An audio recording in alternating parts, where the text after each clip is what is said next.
Mengapa agama-agama seringkali memberikan label bidat pada yang berbeda, secara khusus kepada ketiga agama besar yaitu Kristen, Muslim, dan Yahudi atau khusus juga Katolik.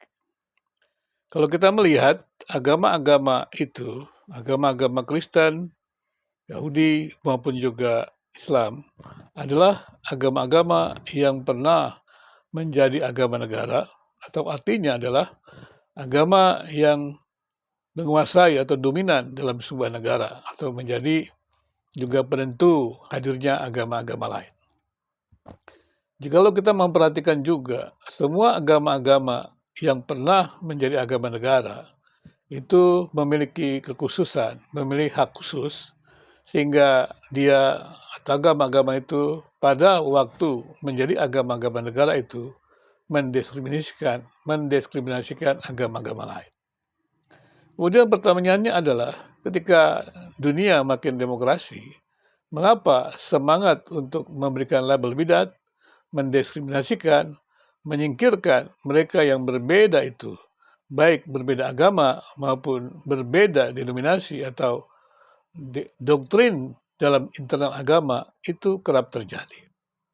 Saya memperhatikan di video-video ini ada banyak sekali agama-agama yang memberikan label bidat kepada yang lain. Secara khusus saya amati adalah ketika Katolik dan Protestan. Katolik memang menjadi agama negara dan kemudian mendapatkan kekhususan, kemudian membidatkan yang lain, dan akibatnya adalah bukan hanya diskriminasi, terjadi kejadian-kejadian yang memilukan akibat dari pengaruh agama itu.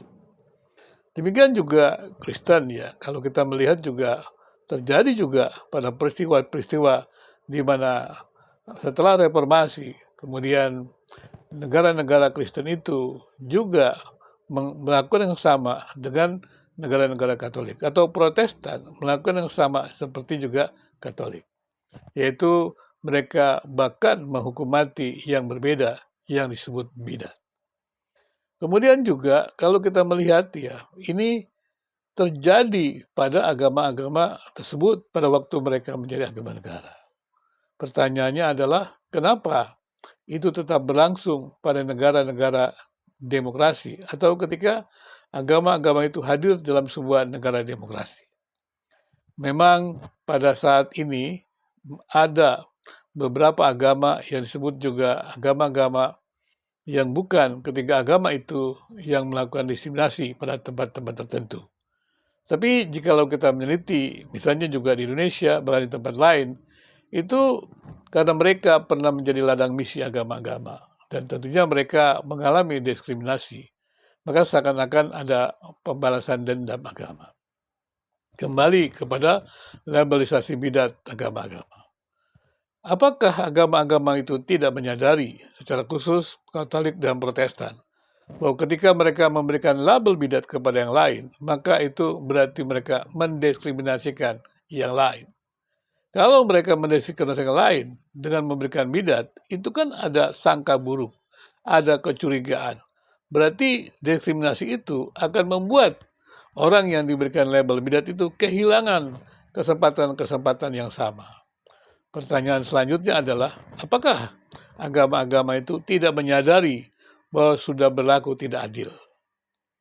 Dan kemudian juga, apakah bisa agama-agama itu menjadi wakil Tuhan, berhak untuk menyingkirkan yang lain?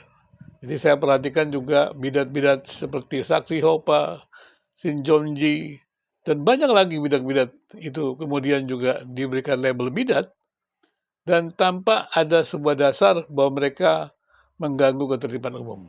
Padahal secara khusus Saksi Yehova itu kan sudah diterima di Kementerian Agama, di Dirjen Bimas Kristen. Tapi tetap saja mereka menjadi bulan-bulanan, jadi pembidatan sehingga sangka buruk ada pada mereka. Dan itulah sebabnya kerjasama antara agama-agama itu tidak bisa terjadi dengan baik. Kenapa? Karena kecurigaan agama-agama yang begitu tinggi. Pertanyaan selanjutnya adalah, apakah kita akan membiarkan medsos ini penuh dengan usaha-usaha agama yang saling membidatkan? Sampai kapankah kita mendengar dialog agama yang damai, yang tidak saling mengalahkan, sehingga kita bisa bercerita, berdiskusi tentang agama yang berbeda dengan santai.